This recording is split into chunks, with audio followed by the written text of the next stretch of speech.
Well, welcome to the Launchpad Podcast. I'm Johnny. I'm Frank. Hey, how you doing there, buddy? Good. Oh, good. What have you been up to? Oh, nothing. Just listening to some music. Oh, yeah? What kind of music you listening to? I don't know. One side like, bam, bam, bam, bam, bam, bam. Oh, me too, man. I ever heard that one. Did you ever hear? Oh, I have an idea. Let's have our wives come on and listen to the same music as us. And then they'll be like, I don't listen to music that go bam, bam, bam, bam, bam. I listen to music that goes.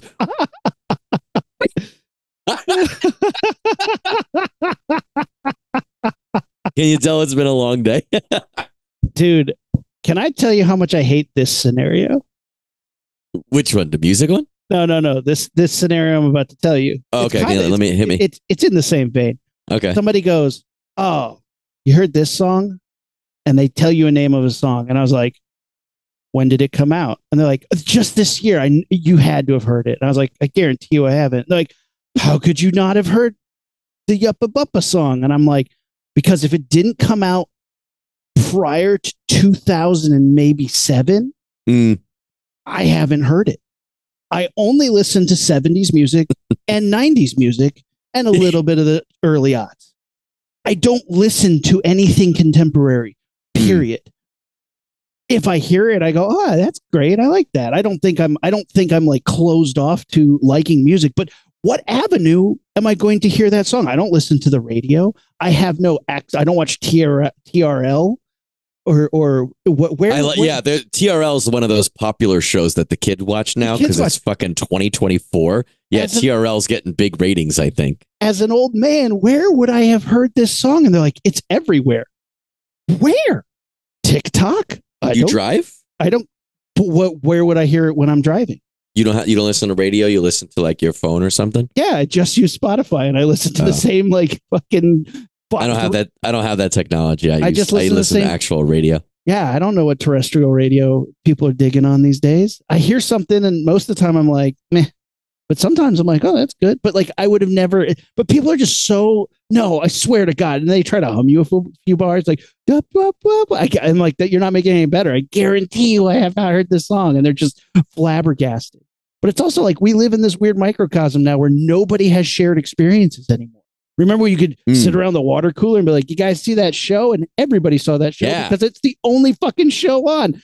Like, thank goodness TGIF had the same lineup that everybody watched. Now people are like, "Oh, did you catch that new show on Blip Bloop?" I don't even know. Is that a streaming service? They're like, yeah. I don't even know what Blip Bloop is, let alone whatever show you're talking about. Yeah, sounds great. And they're like, you should really check it out. And I'm so buried under shows I should be checking out. I don't know what you're talking about. I agree. Man. Sorry. Yeah. I had a list of shows to get to do during Christmas break, during my holiday break. I have 3 weeks off from school. There was some travel, there was some family coming in, but I was like, I got time. I did one out of like 4 of my top pick shows. Not just shit I wanted to get to, but shit that I was like, okay, it's been 2 months and I somehow haven't gotten a spoiler. And I love this show, theoretically. I need to get into it. I did one, and it was the stupidest one. Which one was it? It was called It was the Bleep Bloop Blop one. Did you ever see that? It's on Bloop Blop service. How would I have seen that? I'm an old man, and I don't know about that. I don't do that new shit. Oh my God, guys. We're off to a great start. Happy New Year, motherfuckers. Let's get on with the show. Ignition sequence start.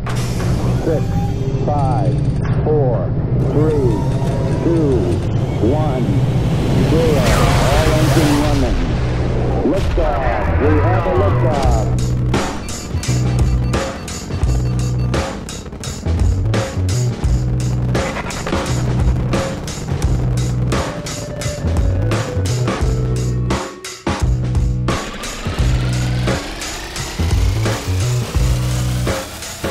All right. Welcome to the Launchpad Podcast. I'm Aaron. I'm Jim, and let's talk about this song. It goes bleep bloop doop doop doop. Matt. I'm Matt. Matt, it's been a while, brother. It has. I remember at the top of the holiday season, we were like, let's record next week. And then all of a sudden, the ball dropped on New York City and it rang in a new year. And your kid's in college now. And here we are. Dude, I literally have people being like, are you guys going to do any more podcasts? And I was like, I don't know. I think so. Jury's out. We haven't, it's been a minute, and I'm sorry that it took a minute. I feel bad that we don't, to our audience and to you a little bit, but like, let's get back into it, man. Let's keep it going, because I love this show. You love this show too. I know. The good news is we did have a chat, and like we have some topics that we're really excited to talk about. Yes. We have a couple interviews we're chasing that we're excited to do.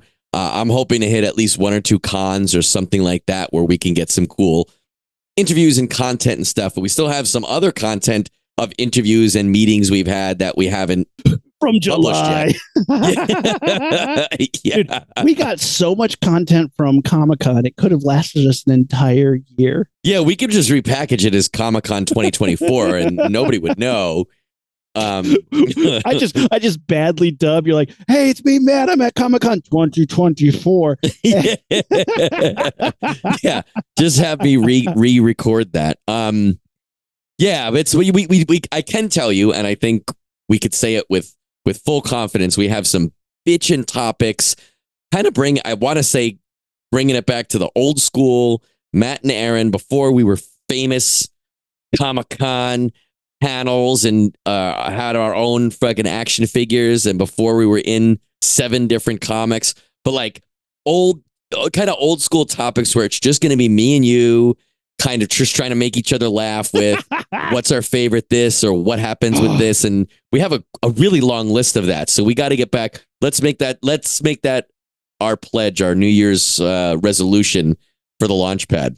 Knock that list down a little bit, have some yucks, and maybe listen to some new music. Maybe I'll turn on the radio. I don't own a radio. All right, let's start with that, dude. I am so deep into Doja Cat right now, and my 22-year-old cousin, shout out to cousin Paul, who just visited, was like, Doja Cat sucks, and I was totally ready for him to give me a young kid high five. To be like, yeah, grandpa, the music of my people. He's like, Doja Cat sucks. And I pulled over and I made him walk back to LAX. I was like, I just got into JID. That's pronounced Jid. That's what I think it's pronounced too, but I don't know how this guy says his name, but he's got some good hip hops. Sing me a bar or whistle me a little bit. You know him from the song What Up Danger from the first Spider-Man. Oh, okay. Yeah. I know that song. I like that song. Song's dope. Well, he has a bunch of songs that are on that level of, whoa, that's cool, man. Unlike me, that's cool. Luckily for me, like in my old age, and I realize this more, there's times in my life, and this has always been the case, where someone looks at me or what I'm doing or what I'm talking about and either shows me with their body language or worse, says it with their mouth, or even worse, shows me with their eyes that whatever I'm saying makes me a fucking dork. Luckily, I have never cared about that. Yeah. And I think I'm the coolest motherfucker no matter what, especially if I'm saying something nerdy like that. It doesn't matter if you or someone else is interested in that. I think I'm awesome for that. So luckily, now that I'm fucking old and for sure the shit I'm talking about is stupid, like it's not a matter of taste anymore. I am old and my shit is outdated and I don't know what's good anymore. But like, luckily I'm set in my ways of like, this is cool. I don't care what you say. Right on board with you. I'm like, dude, I just look around me and I'm like, I'm fucking awesome. I'm landed this plane real easy. I don't give a shit what anybody says. High fives all around. Let's get to some nerdy shit. I've been watching a bunch of movies. Yeah, not all of them are nerdy, but I worked really hard to try and catch up on movies. I tried to watch like quote unquote good movies because I get all those screeners, right? Of quote unquote the Oscar movies, Emmy movies, things that people want to win awards. And I tried to watch a handful of those. We could talk about some good movies. In quotation marks, some of them were good for sure, but it's just always interesting when it's like up for awards and you're like, really? All right. I mean, you can try. I applaud your just as I would applaud my own foolhardiness and thinking I'm cool, the foolhardiness of some of these films to think that they are good. That's fine. Do it, baby. Okay. Well, I only have one category, one in that category, but go ahead. Hit me with like the good, the bad. Let's kind of go tit for tat with where we've been content wise. So I watched this movie Saltburn. Heard about this? You know about this? I have heard a little bit. So Saltburn's this movie. We've all heard the story. It's a young, poor guy who wants to stick it to the rich man in more ways than one. And it's a good movie. Well done. Not a story we haven't seen before, but every time I'm like, I think I know where this plot's going. Pretty standard. Okay, movie, what you got? It decides to do something so damn gross that you're like, shock value, cool. And I am also at the point in my life and career where I'm like, I can see it from a bird's eye view of like, you're trying to shock me. Mm-hmm. Yeah. It's gross. Sure. I can't take a shower now without looking down at the drain and being like, there's a scene where this dude slurps. That's a great word, isn't it? Slurps water out of the drain with his tongue, like tonguing the gross ass drain with his tongue after his wannabe, the boy that he wants to be his boyfriend was in that tub doing something real gross. And he's like licking the drain now. And I'm just like, gross. Does it have anything to do with the story? No, just shows desperation. It's gross. From an acting standpoint, I'm like, that guy's committing. That actor's like, fuck yeah, I'm going to lick this drain. But like from a movie standpoint, it's just kind of like, I'm like, pfft. And it's like, you're trying to be shocking, like Euphoria. And they're just like, guys, we're all bisexual and doing drugs. And you're shocked. And it's like, nah, man, I've seen it all. Like, I've licked my fair share of drains, boy. I wasn't going for my homie's drain-worthy. Dude, I feel like you and I have known each other for decades now, right? Literally more than one decade. Yes. And we've now been podcasters for years, right? So we have literally hundreds of listeners. Yes. Hundreds of subscribers. Yes. We're super famous in that regard. But all these people know us. I feel like we don't have to pretend anymore. You and I lived together for quite a while. For sure. Can you look me in the eye and tell me you never licked a drain after I took a shower?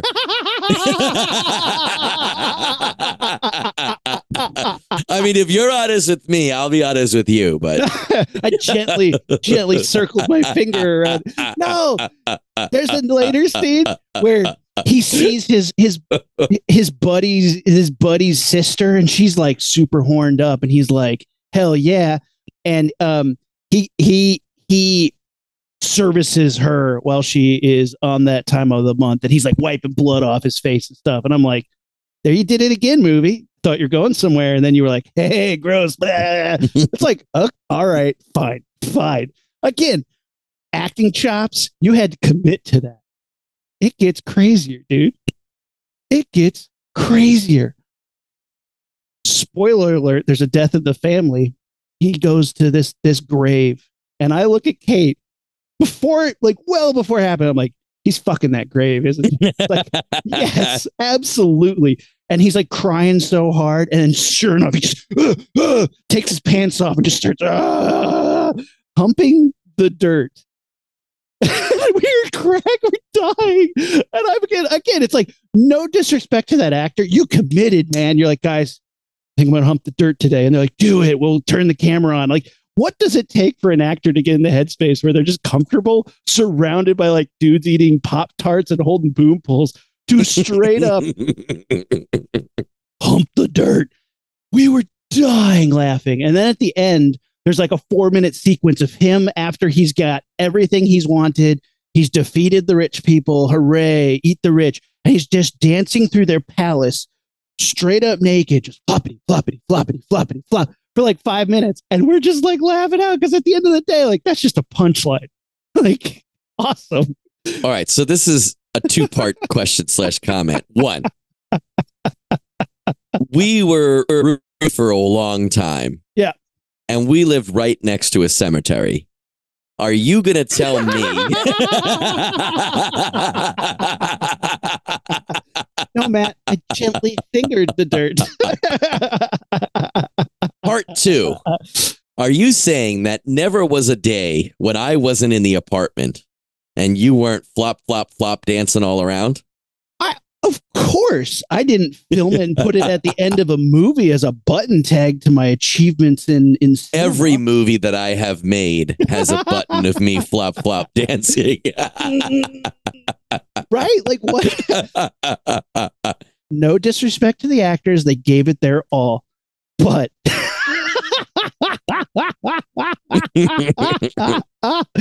awesome. I hope he wins an Oscar for that shit.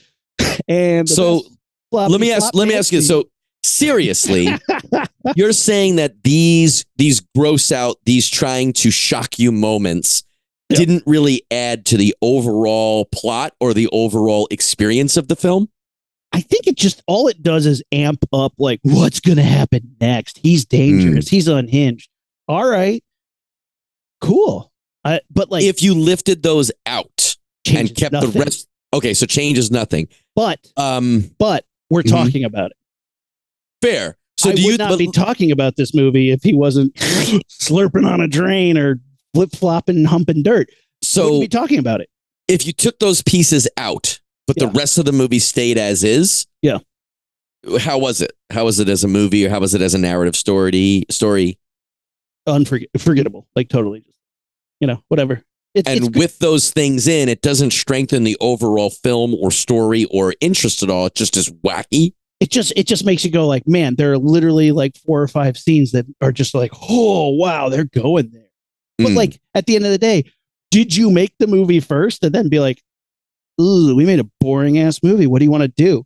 There's a big exec meeting and they're like, the only thing that's going to save this right now is some grave humping. And someone's like, yeah, that or period head. And someone's like, no.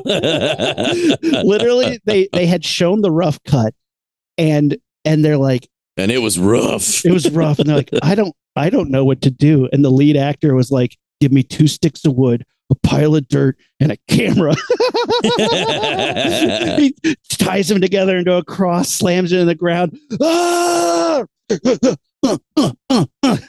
So the weird looking dude in that movie who played the Joker in the new Batman movie. Yeah. I don't remember his name. I can't tell you anything else he was in other than Batman and The Killing of a Sacred Deer, which is one of my favorite weird thriller movies of the last couple of years. And I think you and I have talked about this before. I don't remember if it was on air or not. I love that movie. I love that movie. I love it. And he is fantastic in it, I think. He is a great actor. He really is. I don't want to take away from the acting chops and the commitment it takes to slurp a drain. But, again, the acting's fantastic. It just none of it really mattered to me. Yeah. Barry Coogan? Yeah, that sounds right. Spelled with an extra E and an O in there, but now he also, I saw him in an interview recently, and he's I don't know where he's from, but he has a crazy accent. Oh, he is not from America, and he's not from a place that sounds like America, but they're trying to speak our language. He's Dublin. He's Irish. He's from Dublin. Okay, that explains. I think it's a good. I think it's a good. I think it's one of those movies like, sure, go watch it. But like, I think it's going to be one of those things that people remember it for dancing with your dong out and not for like what the movie was about or what it was trying to say. I'm not going to lie. I'm an amateur, but most of the movies I've been in are remembered for my dong dancing as well.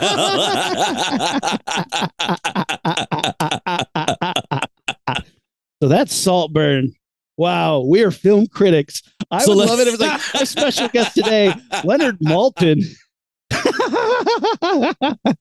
Like, can you imagine we have Leonard Maltin on, but we're explaining how we usually talk? Right. Like, we don't really use a thumb up, thumb down system. Not your thumb. Could you give it a percent or like a letter grade for what you like how you thought it was? Yeah, it's a solid B. Right in the middle. Not a B minus, not a B plus. It's like it's competently made, and the characters are good. The acting's, like I said, the acting is great, but none of the script is just kind of like, I've seen it before in any other like fuck the rich type of movie, Great Gatsby-esque type thing. But this one just has scenes that I will never forget because of because of the shocking thing that they're trying to do. And whether that works on you or not, I think depends on where you've been, what you've seen. So, all right, fine. Well, I don't want to transition using taste after talking about drain licking, but I watched a movie that's one of my favorites. It's an old movie, 1955. I watched it on the big screen for the first time. And holy fucking shit. It's just like, the way that I want to describe it is, think about a dish or a food that you freaking love. And every time you have it, you have that moment of, this is as good as I remembered. As excited as I've been all day to eat this or all night to eat or drink this, this is surpassing my expectations for the umpteenth time. Yeah. I feel like a lot of movies that I truly love, and it might be I love them in and out, top to bottom, or I might just love one thing. It might be a sentimental thing or an experience, or I watched it with someone special, but there's a special place in my heart for that movie. When you watch that again, and it could be the umpteenth time, it still freaking gets me every time. Can I guess what it is? You can. Okay. Should I guess now? Is now the time? For me, those movies are just like there's a magic to that. You know what I mean? Like Star Wars is an easy one. Jaws is an easy one. For me, Psycho is an easy one. It's like, I could watch Psycho every night and it might get boring, but it wouldn't lose the magic. There's a reason that movie, people talk about like the term core memory. That's like a core film for me. I didn't even see that till I was almost done with high school, but seeing that stopped the clock for a second for me. Seeing this movie, 1955, an old black, I know they had color, but it was an old black and white movie. Yeah. It blows me away every time I see it. I cry every time I see it. I'm spellbound at the filmmaking every time I see it. Hit me with a guess. 1955's Richard III with Laurence Olivier. Correct. Blackboard Jungle. That's a good guess, but no. You know what it is, right? Bad Seed was 1956. Correct, and it's in the same vein, but this is my favorite. It's technically not horror, but it's my favorite scary movie. It's a thriller. Psycho? Starring... It's not Psycho. Psycho's later, too. Wasn't Psycho in the 60s? Robert Meacham is in it. It's Night of the Hunter. Fuck yes. Yeah. Fuck yeah, Night of the Hunter. I mean, I tell you, man, look, no joke right now, if you were here, I would make you touch me. I have goosebumps on the back of my neck just from hearing the goddamn title. Stanley Cortez is the DP for that movie, and he is a master of black and white. Nobody shoots black and white like Stanley Cortez, and Night of the Hunter has some of the most gorgeous scenes that look like painting. I mean, it's an example of so many things. Obviously, noir and film and cinematic mood and stuff. Let me see, because the director was I guess an actor, but he directed Charles Lawton, man. Yeah, he directed one movie, and this is it. And one of the things, I've read so many essays on it, I've watched so many behind the scenes. Anybody that's critiquing this movie says what a crime it is that he only did one movie, because it is beautiful. And the use of light and shadow is fucking ridiculous. And it really, like, talk about setting the mood, talk about setting the tone. Robert Meacham is a great actor, and I've seen him in a lot of stuff, including why you keep calling him that? What? Robert Mitchum? No, Meacham. No, it's not Meacham. It's Robert Mitchum. He told me it was Meacham. Robert, hit us up. Call us up. Tell us the I truth. hope you know what would be the coolest freaking thing in life if Jeremy Rayner called us and was like, "It's Robert Mitchum." I'll say it just so you don't give me shit, but Robert Mitchum. I've always heard Mitchum, but anyway, whatever, some sort of Robert. He plays a creepy character in the original Cape Fear, which is also kind of hair raising. But in this movie, I cannot think of a more sinister villain. And I think that's like the best word for him. Except for his portrayal of the villain in Cape Fear.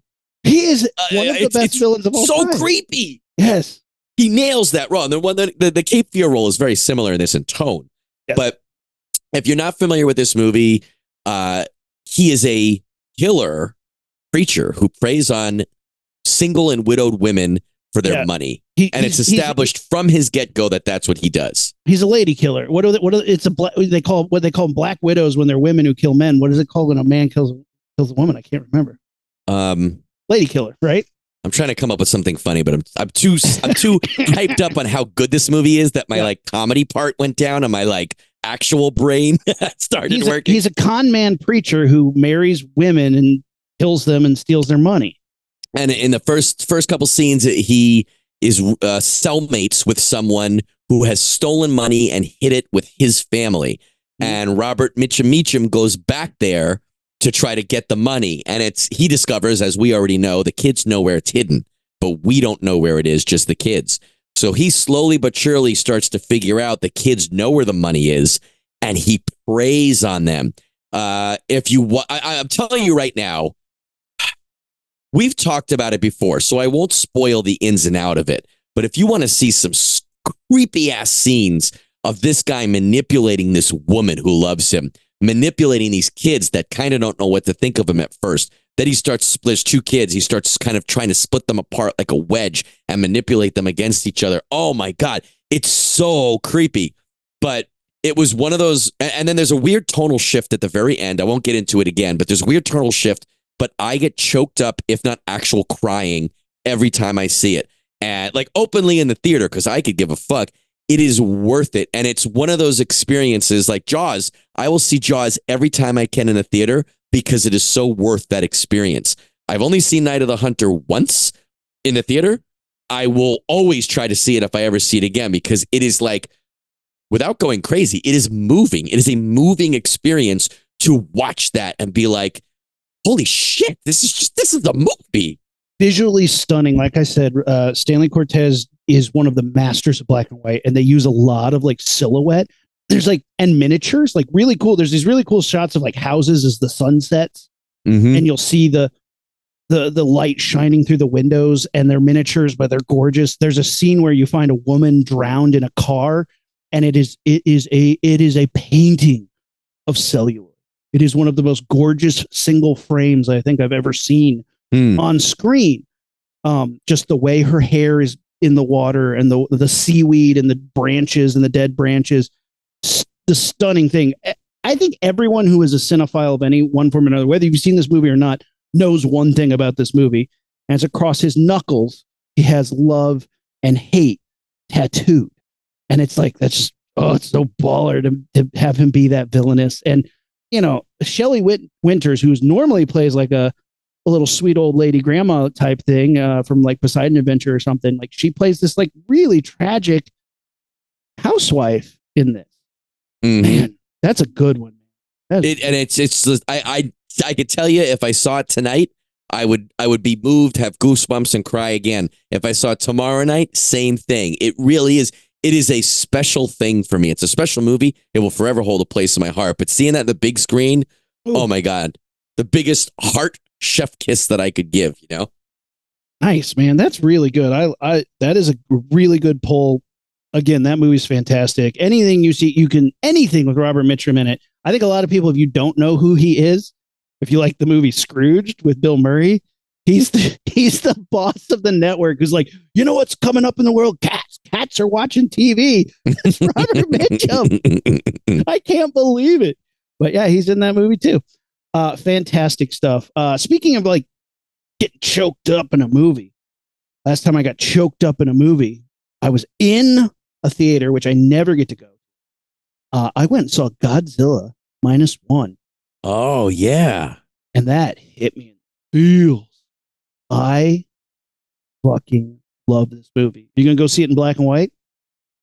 I didn't even know that was an option, but yes, if I meant to see it again in color in IMAX, and I haven't yet, but in the last week of January, it leaves theaters February 3rd. In the next week or so, it's going to be in theaters in America in black and white. They're doing a brand new one, Godzilla -color. And it's completely recolor corrected to be like silver and black and white. And I can't wait to check it out. But Godzilla -1 is the new Godzilla movie from Toho out of Japan, came to America. It's the highest grossing Japanese film ever in America. It's one of the best films in Japan. It's record breaking all over the place.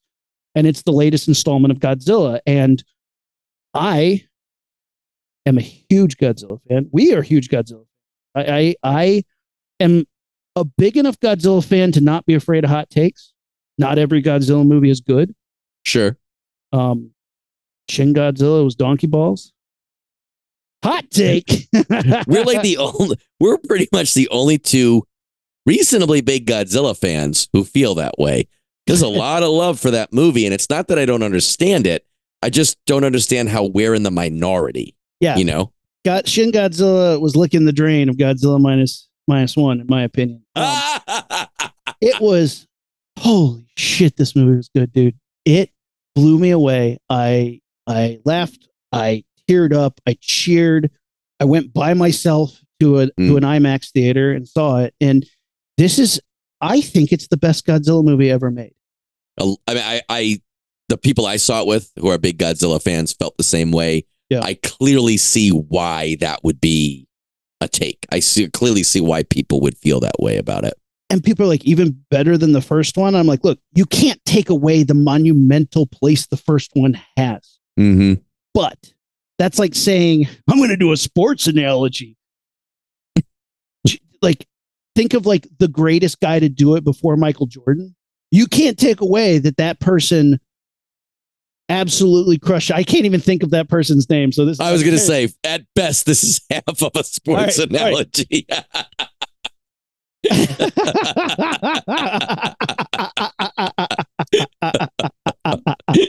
Yeah, I can't even. Jam Master Jay, is he a basketball player? Are you looking up first good basketball player? I'm trying to. All right, how about here's a better analogy. Here's okay. a better sports analogy. You have the original Blob versus the Blob remake. Sure, okay.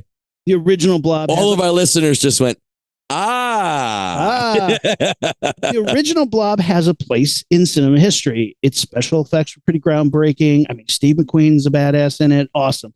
But then the new Blob totally takes it to the next level. Or how about the original Howard Hawks, The Thing from Another World versus the John Carpenter thing?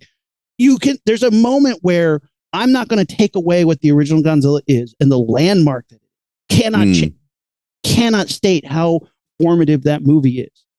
But Godzilla -1 is a better made movie than that one. Sure.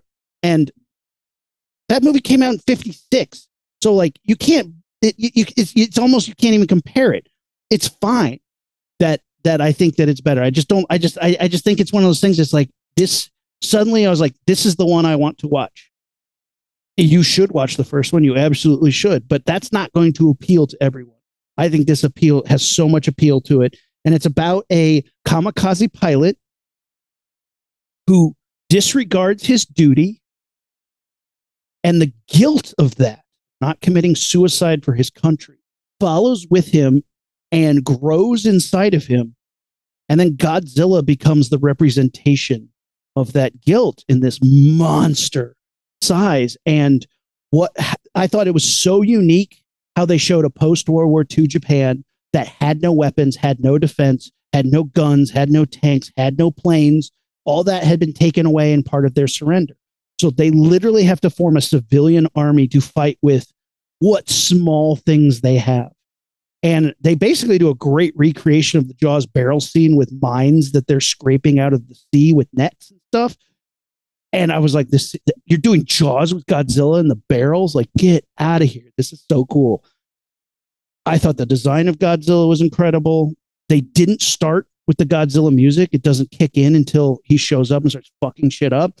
And the first time we really see his destructive power, suddenly the music kicked in. I lost my mind. Mm-hmm. There's a moment when the main character says, I was supposed to die on that island. And he now has created a new sort of family out of the rubble. And he's like, what if you're just the dreams of a dead man? Oh shit. Oh fuck. Holy shit. That's rough. Fucking so in love with Godzilla minus one. I also loved it. Everything you said. The thing that stands out to me most, there's two things. And one of them was, I don't even remember the point in the movie where I felt and thought this, but there was a part of the movie that hit me like a slap on the face when I was just like, I am 41 years old and I am watching a wonderful, badass Godzilla movie in a theater. And it's the, I don't know, 30-something Godzilla movie 37 that I've seen. It's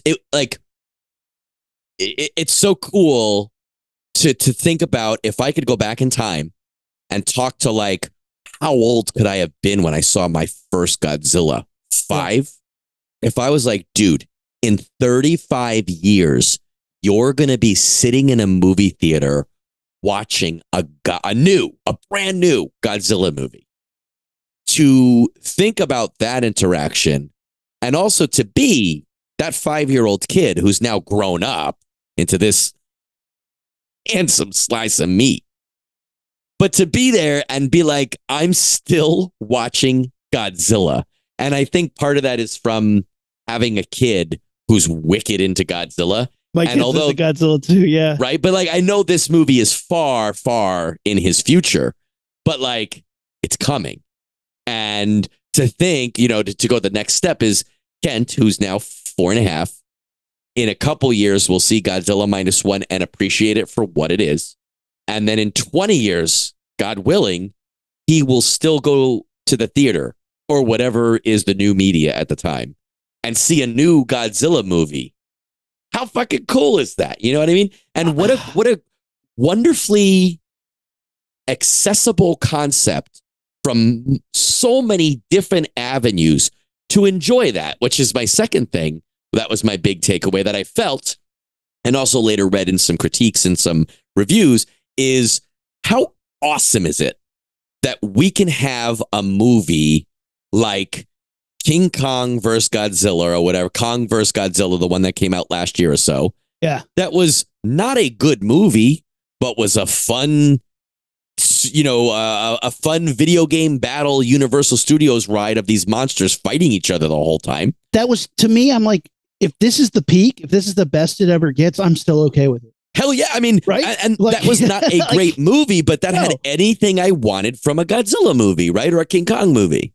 Any of these movies that I've watched, normally the person side of it, I'm like, who cares? Whatever. Show me smashy, I'm happy. Mm-hmm. Godzilla King of Monsters, to me, was like this peak level of just like, if this is as good as it gets, I'm okay with it. Sure, agreed. But the human characters suck. They always suck. Yeah, I'm not watching it for that. I don't care. The plot sucks. Who cares? The monster smashed and it was beautiful and Godzilla roared and things happened. Like, fine. It's fine. I'm not expecting good cinema. I'm expecting giant monsters to beat the shit out of each other. This movie came along and was like, here's a real story about something very real that we don't often get to see, because usually a lot, and this is a hyper generalization, a lot of times Japanese stories, especially from the era of the 50s, are about this honor that is unbreakable. And this was like dealing with that honor when you realize that it's almost shameful that you were going to kill yourself for a country that didn't give a fuck about you, that was throwing human beings into the pit as a way to hide their bullshit. And there's that moment where they're like, if we die, we die. And he goes, no, I don't want people to die for the cause. I want people to die because they have families at home that they want to protect. because that's the cause. It has nothing to do with the honor of this country. It has to do with the family that you're leaving behind. So if you want to come out here and die with us, do it for them. Do it for your brother. Do it for your neighbor. Don't do it for the country because they let you down. And I was like, oh, all the fucking feels. You never get to see that in Japanese movies. You know, all the Gundams and the animes. It's like honor, fuck yeah, and that's a big part of the culture. And this was a subversion of that to something that was like, hey, we really need to kind of analyze what we were doing there and what our government was doing right there. Is like, really, that's how you thought that was. And I think we need to do an episode about this movie specifically, Godzilla -1, where we could explore in general, but just the idea that the current, and even if you think about the 56 movie, the Japanese films, or let's say in this case Godzilla films, are exploring their culpability for their actions leading up to and throughout that time. Whereas like in American cinema, we don't often cast the shadow and the blame on our own selves, even though we fucked them. I mean, they did something first and we weren't even involved, kind of, et cetera, et cetera. But like, it's a very unflinching thing where it's like self-reflexive, where they're like, look, we are not perfect. And even though we are the victim of this atom bomb, there's other facets of that situation that we're not completely blameless of, which is a really, I think this movie had so much heart, not just as a film, but as a story, to look at a monster, to look at like you said, a dishonored man, to look at a non-traditional family, to look at like you made a Jaws comparison. These guys are going out in a boat and trying to do some monstrous fighting. There's all these different aspects that we can look through, and it really does kind of humanize the entire film, which is crazy because it's about a giant lizard, you know? I thought it was amazing. There's a moment where like he, like you said, creates this family, sort of adopts a family of this like thief and a child that she found.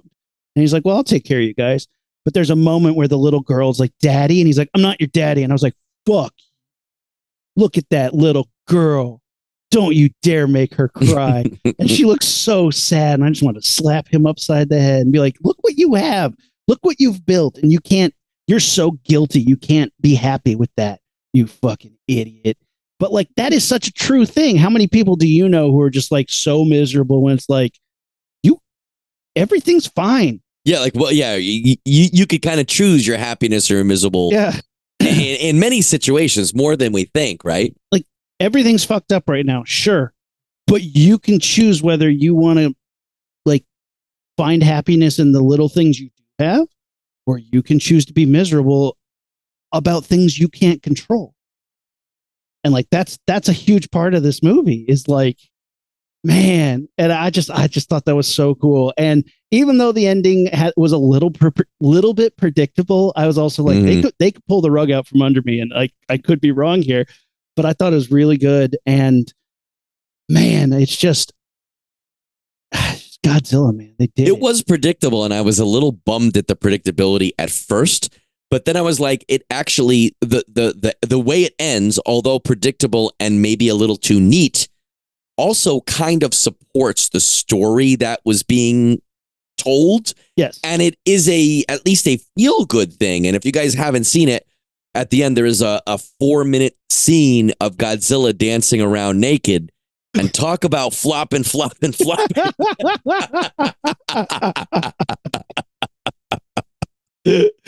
Yeah, he's dancing a murder on the dance floor and just flopping it all around. Go Godzilla! Go Godzilla! Hee! I love it. Yeah, I was so into it. I'm just so pumped that Godzilla's back and looking good and just doing badass shit. And I was on a Discord thread and somebody said, "Yeah, it was really good. It was a little bit of a slow burn." And I was like, "What?"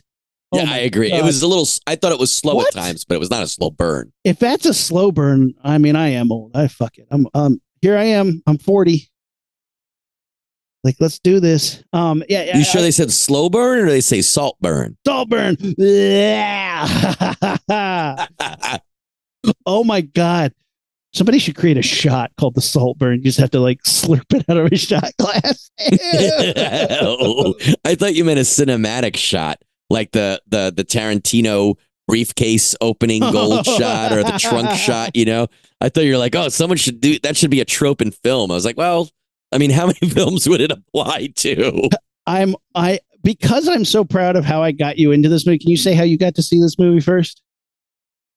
Oh yeah. So I got an email from a what would they be called? A distribution promotion commercially? A marketing. Yeah. And they were like, hey, would you want to come see this film for like as a press screening? I was like, hell yeah. And I was actually getting a ton of emails from another place that's based in New York. So I was like, yes, I want to come, but you're in New York.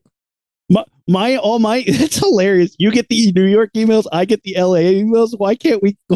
Wait, send them to me. Why are you getting them? I don't know. Okay, yeah. So that was, tell your side of it. How did that come about?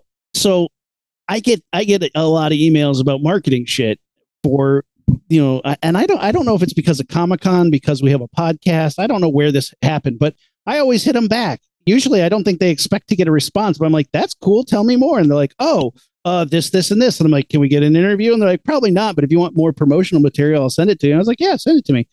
And then they were like, hey, Godzilla. And I was like, send me anything, Godzilla. Anything. I will watch it. I'll look at it. I'll report on it. We'll talk about it. They're like, great.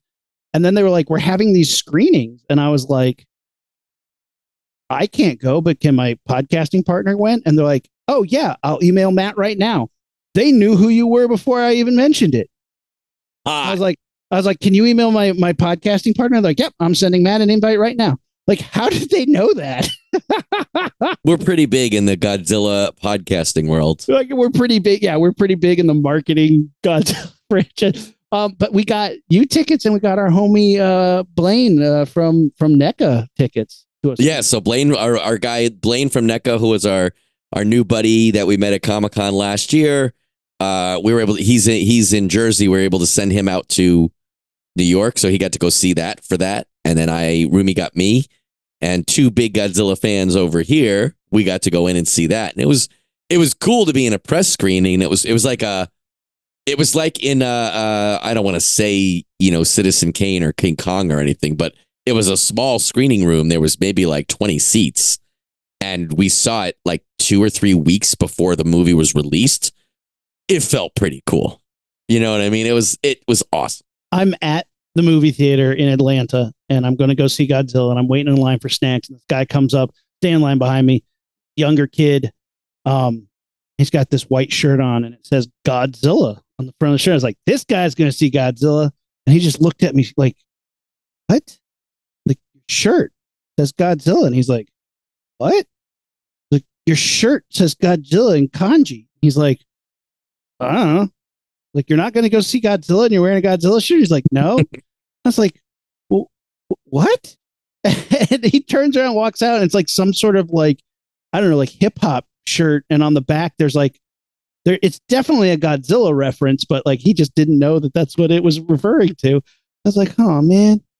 Real cool. You should come see You should have ripped that shirt off of him. Give me your shirt. Give me your shirt. No, he would have kicked my ass.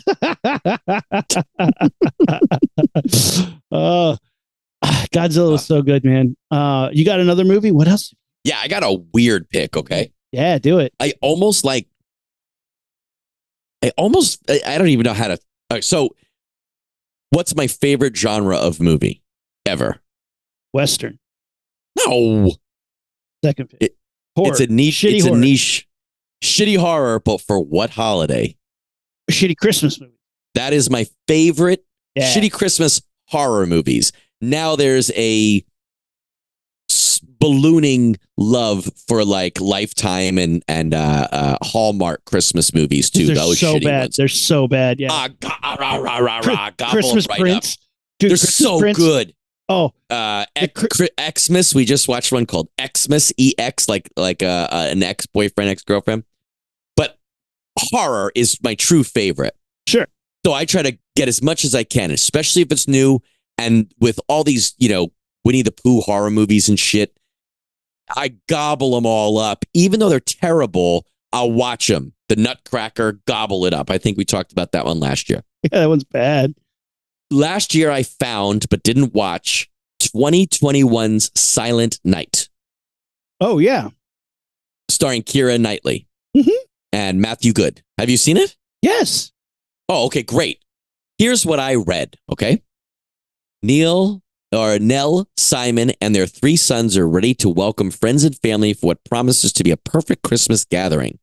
Perfect except for one thing. Everyone is going to die. I lied to you. I have not seen this movie. This is not Santa Claus with a flamethrower.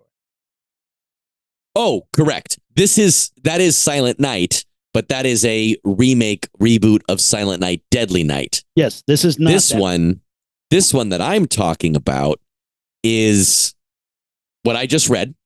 And I was like, oh, sounds like a Christmas gathering home invasion movie. Home invasion is probably my least favorite movie genre. But I was like, you know what? Let's see. It has a very ominous looking poster. Next to of Rape just Revenge. Yeah. Yeah. Exactly. It has an ominous looking poster of like a family at like a dinner party. And I was like, okay, tell me more. It starts, we get to know the characters, we get to know the family, and they're getting ready for Christmas dinner or Christmas day, you know, and all these people are coming. And it seems like everything has to be perfect. And it's Keira Knightley and some guy, I guess his name is Matthew Good, who you'd recognize from something, you just wouldn't know what he was from. And they have a couple kids, and they're getting shit ready, and the guests start rolling. And we meet the guests in their car as they're coming up. And it all is good. It all seems like, oh, who is this guy? Who is this guy? Very ominous tone, shot kind of sad. The color is very bland, and it feels very odd. Everything feels off, and I'm waiting for shit to happen.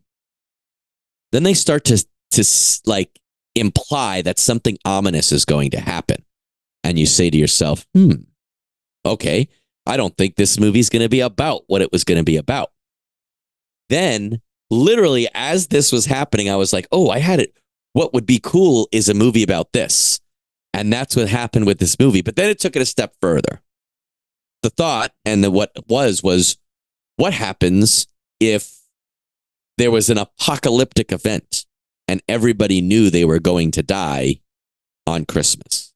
So in this day, these family are getting together and they start to imply that like, well, tonight's the night. And after that, and then they start to say, well, where did it come from? And they say, oh, it was the Russians and it was this. No, it was a radioactive leak, et cetera, et cetera. So you're like, oh, shit. Then they start to imply and show you some, not news footage, but commercials and shit.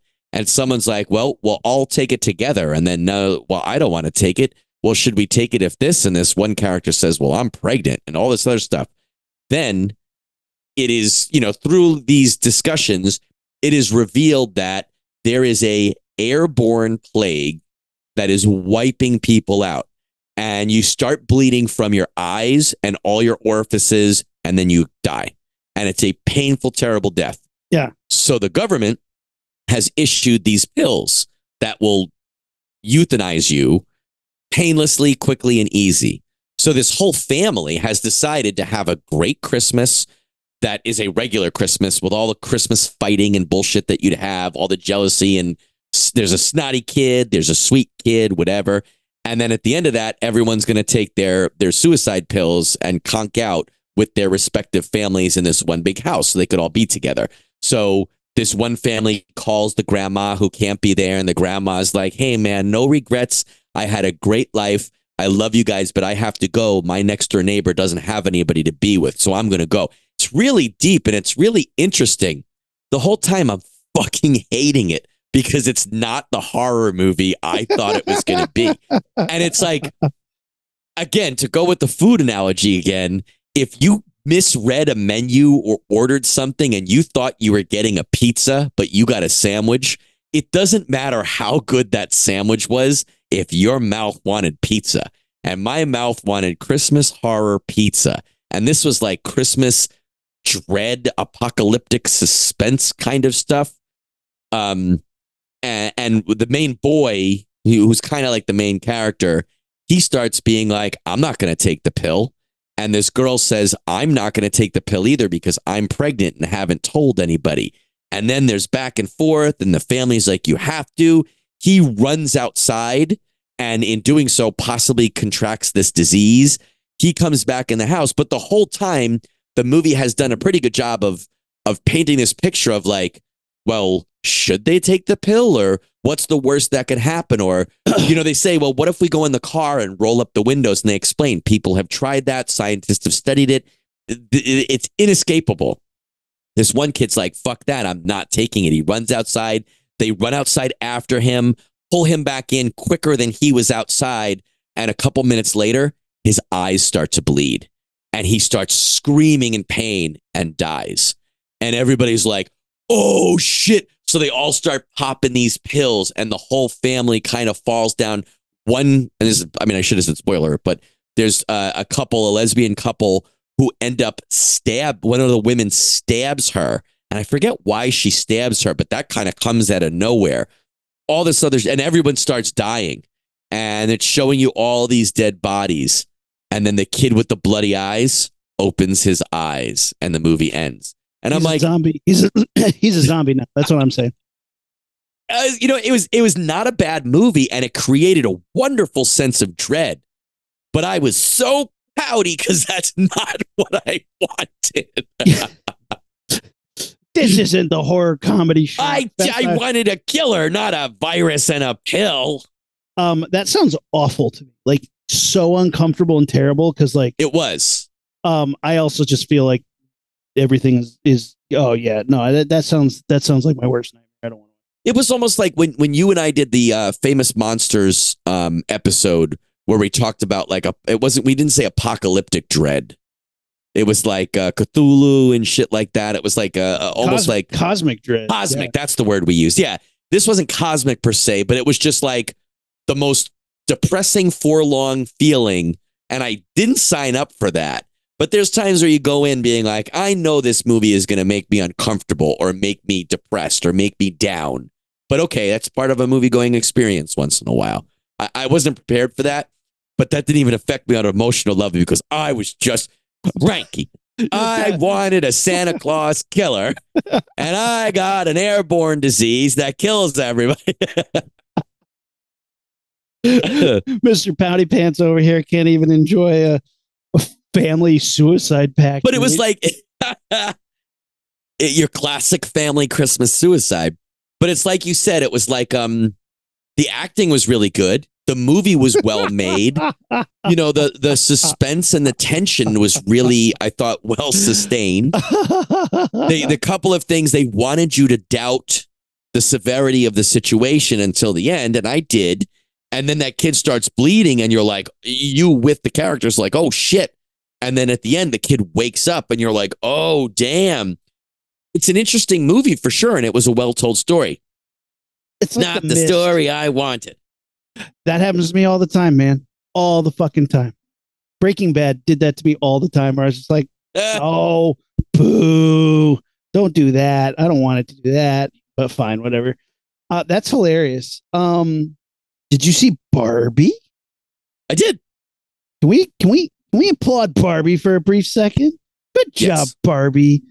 I really enjoyed this movie. I went in being like, I'm sure it's fine. I'm sure it's not going to piss me off like a lot of people are pissed off about a fucking Barbie movie. I think I don't know. I'm obviously not the audience, but we'll see where it goes. And and halfway through, I'm like, this movie's actually brilliant and really fucking funny. Good job. Like, fuck yeah. I don't get a lot of the jokes because I didn't play with Barbie and I didn't grow up with Barbie. So like, there's a lot of things where like my sister-in-law, Meg, Kevin and Meg, they've been on the show. My sister-in-law, Meg, and my wife were like, oh my God, grown up Skipper. Holy shit, that Barbie too. Oh, this Barbie, that Barbie, this Barbie with this Barbie with the dog. Like they knew the toys. It's like if we watch, it's like when we watch like a G.I. Joe movie or a Transformers movie, we're like, oh, this guy and that guy, oh, Bumblebee and, that Transformer, the DJ one. Like there's all the things that are shout outs and call outs and nods. Easter eggs all over the place that they were digging into. And I kind of like that too, because I was like, wait, that's a real thing. Like, oh yeah, that's a real thing. And you're like, hilarious. Awesome. I love the Lego movie so much.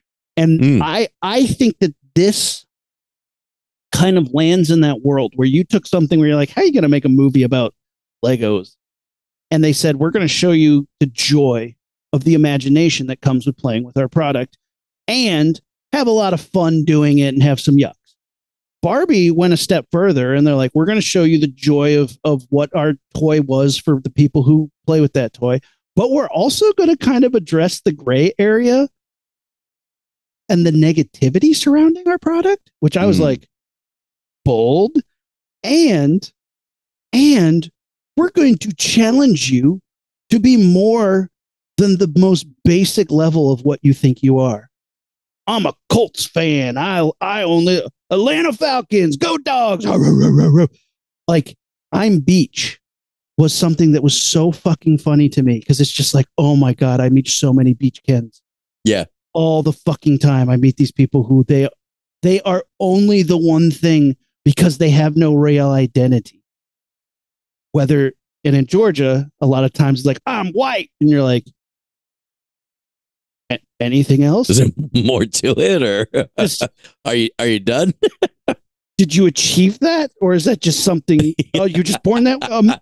I mean, like, me too, but like, I'm not like rah about it. That's not on my resume. Yeah, like it's just okay. So like when the whole realization when Ken's like, I'm Beach Ken, she's like, no, that's just the clothes you wear. That's just the place you go. That's not who you are. And he's like, I don't know who I am. I was very impressed with how fucking smart this movie got. And I didn't expect that. So again, as we've talked many times, when I go into a shitty movie about a killer Santa Claus and it surprises me with how fun and exciting it is, that goes way farther than when I sit down to a Christopher Nolan movie and I'm like, yeah, obviously Oppenheimer was good. You didn't impress me much. Obviously it was going to be good. It was fucking fantastic. Fuck you. I'm not impressed. So Barbie, which again, I didn't go in with like a negative, like, oh, this is going to suck attitude. I was like, I'm sure it's fine. Mm-hmm. I came out being like, wow, impressed, entertained. Yeah. Like, good for you.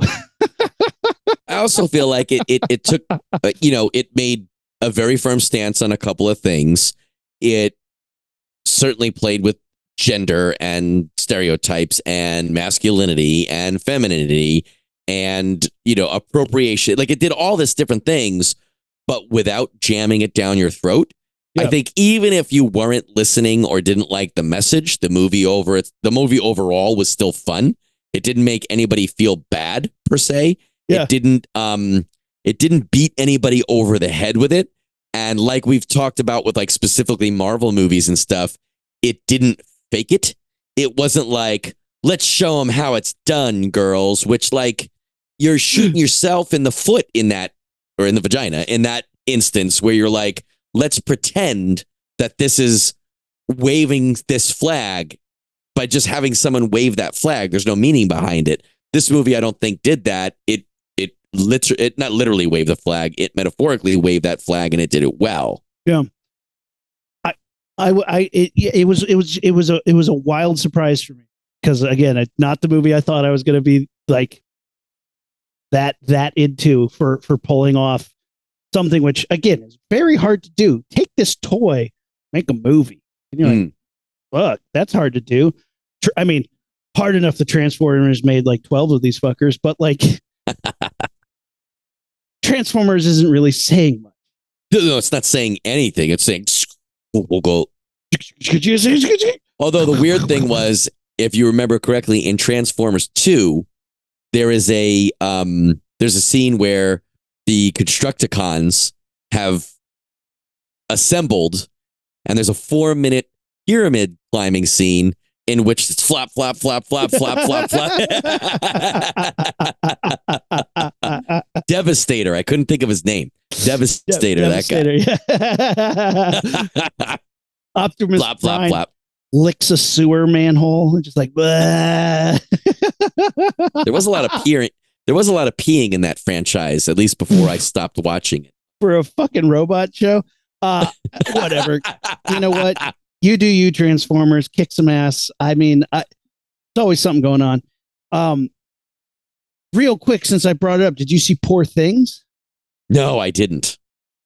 Poor Things is in the same vein as Barbie. It's as if Barbie and the Bride of Frankenstein had a baby. That baby grew up to a legal age and was down to fuck. This movie is horny as shit, dude. Emma Stone, Willem Dafoe, Mark Ruffalo, and some other dude. Willem Dafoe is like a Dr. Frankenstein. He's all stitched up.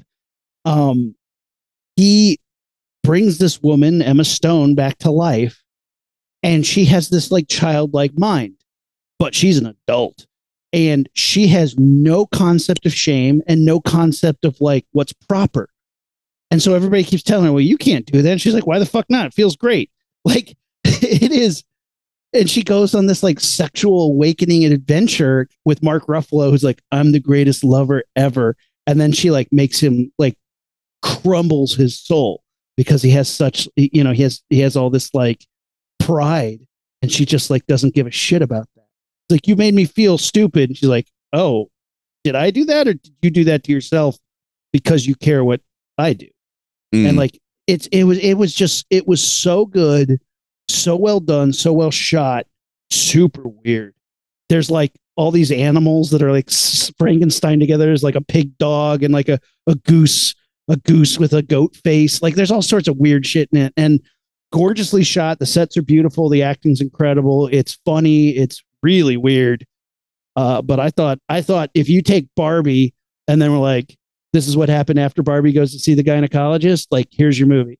It was great and really poignant and very bizarre. And like I said, hyper sexed up. So don't watch it with your parents if you don't like doing that. That should be an episode. Maybe we've already said this is an episode about movies that you should not watch with your parents. Should not watch. From experience would be a good one. You know, like not experience would be great. Not a hardcore one, but I literally saw somebody said something, and it was like I don't know, it was a political joke, and somebody's like, I would literally rather watch Saltburn with my parents, and I cracked the fuck up. Well, I'm going to shoot something to you now. You can edit it out if you think we should wait. But Kent and I did something awesome in the last week or so that he got really into, and I think we should do it. It would be a fun way to end the episode, I think, but if you want to make it its whole own episode, I would understand too. But we started doing something called Mad Libs, and he got into it, and it's pretty funny. I mean, his vocabulary is not as fucking extensive as mine, balls, but but his is actually his are pretty funny. So if you wanted to do one of those now, I'd be totally up for it. Or if you wanted to do a whole episode just of doing, like, not live, but recorded Mad Libs, we should do it. You can't whip out a Mad Libs book and not expect me to want to do a Mad Libs, bro. All right, let's do it, man. I'm going to just randomly stop on a page, okay? All right. And these are Star Wars Mad Libs. Oh, yeah. So I held it up in the...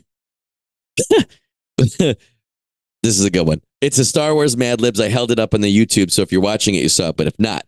All right, Rumi, you ready? I'm so ready. Watch you say like a I don't even know what these words are called. This is how fucking dumb I am. You're going to be like, give me a blah, blah, blah. And I'm like, I don't know what that is. Give me a present participle of a derivative of the word. And I'll be like, I don't know what the fuck that means. I'll help you through. Give me a noun, person, place, or thing. Does it have to be Star Wars related? No, it should be Star Wars. It should be dirty. It should be regular. It should be Launchpad. It could be anything you want. Okay. Person, place, or thing. Let's go with the Rocketeer.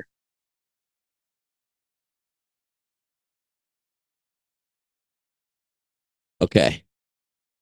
A verb ending in ing, an action word. Go ahead. Licking. That's going to work perfect.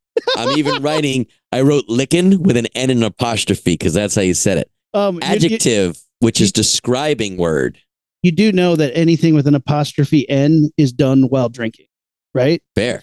If you're fishing, you know. Oh, I get it. I'm fishing. I'm racing. So you're drinking while you're licking? I don't know. We're gonna find out. It's gonna get weird.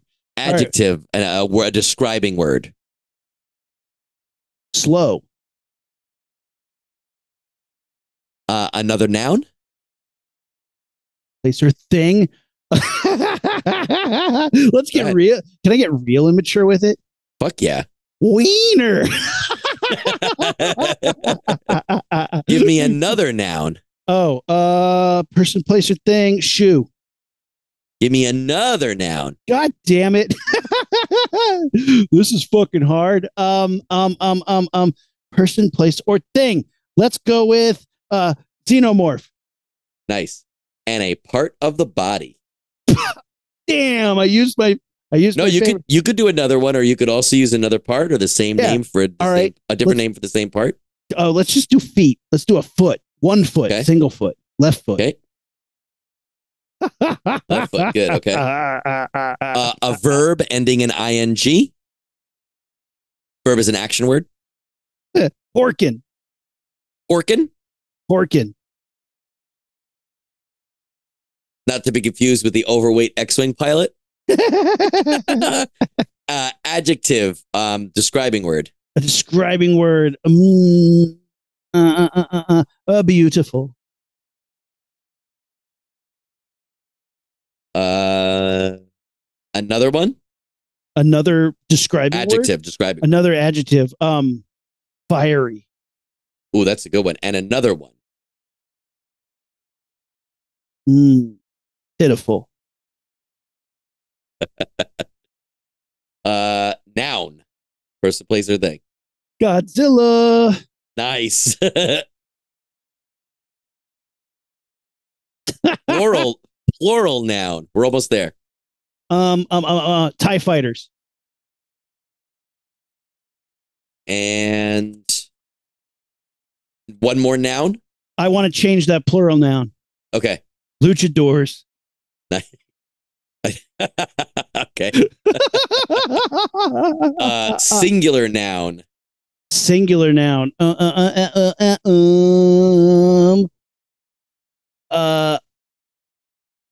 Coors Light. I'm like looking around the room for things that I can name.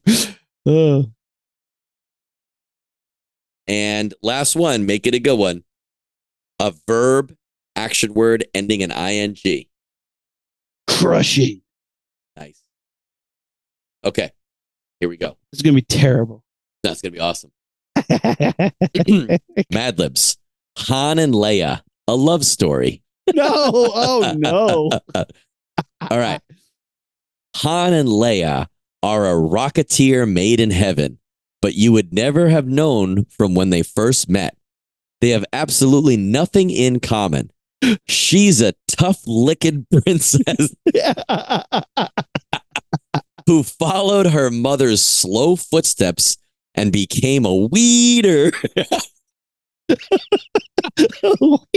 Man, this takes me right back to 4th grade.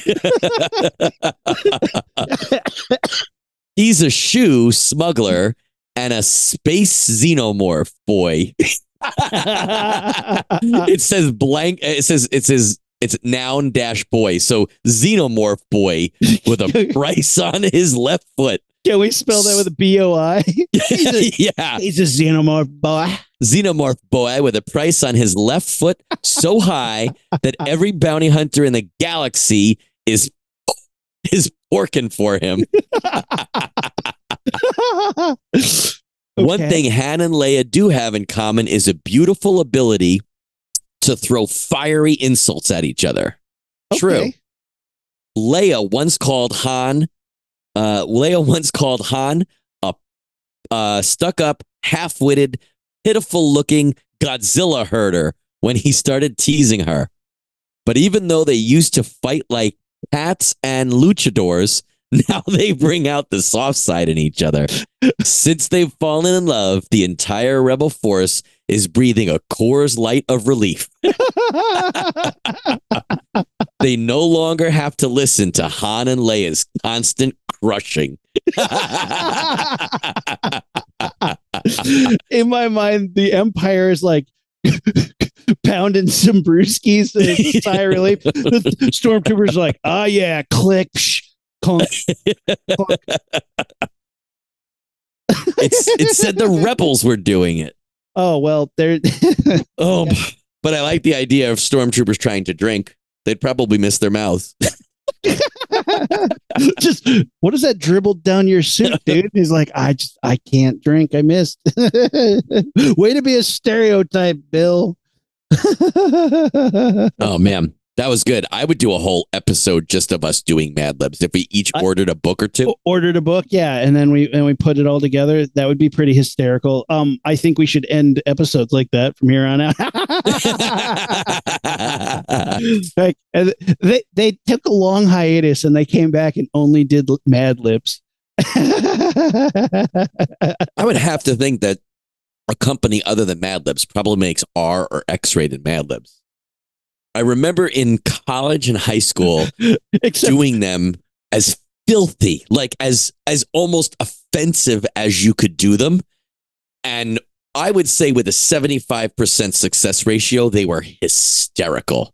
They usually are. The funny part is though, like I would laugh super hard if you tried to do like a super filthy one, like somebody literally engineered it and you just gave, you think you're being clever and filthy, but like somehow it just, when you read it, you're like, oh, that didn't really make that. Yeah, it doesn't really make. Yeah, that didn't work out at all. That's pretty funny. That is good, dude.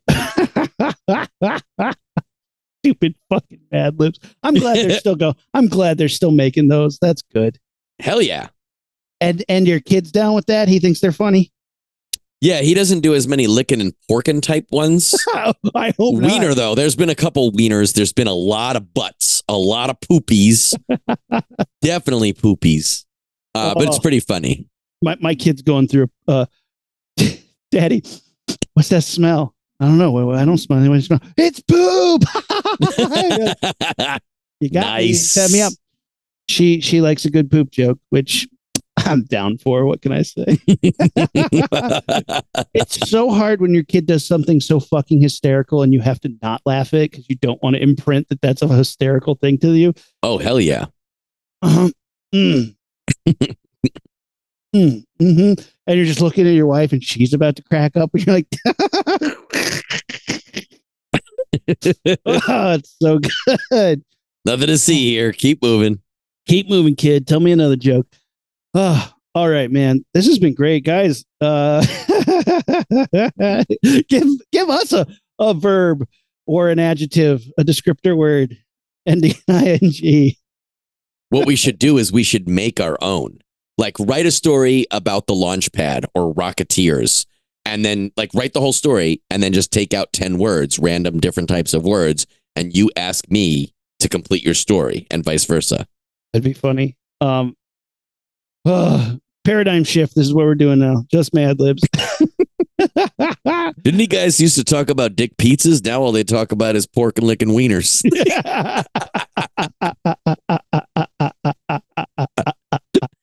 A coarse sigh of relief. Man, these guys used to be way funnier.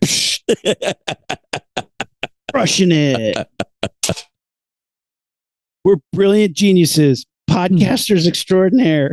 Trust us. We're back, baby. Welcome to 2024. Let's do some rad shit. And hit us up. Social media, Facebook, Instagram, and X. And YouTube. Launchpad Pod on our website, launchpadpod.com. Can I plug my other thing that I do, or is that faux pas? Plug. No, I like when you plug. On as long as it's not drain, if it's a plug, I'm fine with that. On Saturdays, check out the half hour of horror with me, Aaron McLean, where I talk about whatever the fuck I want and have guests, and we talk about horror shit. We have had some good times. We also did a holiday horror episode that was really fun. So yeah, that is Saturdays at like 10:30 Pacific, 1:30 Eastern on X. Check out Block of Horror for that. And yeah, man, there's only one thing left for us to do. Let's blast this fucking thing off.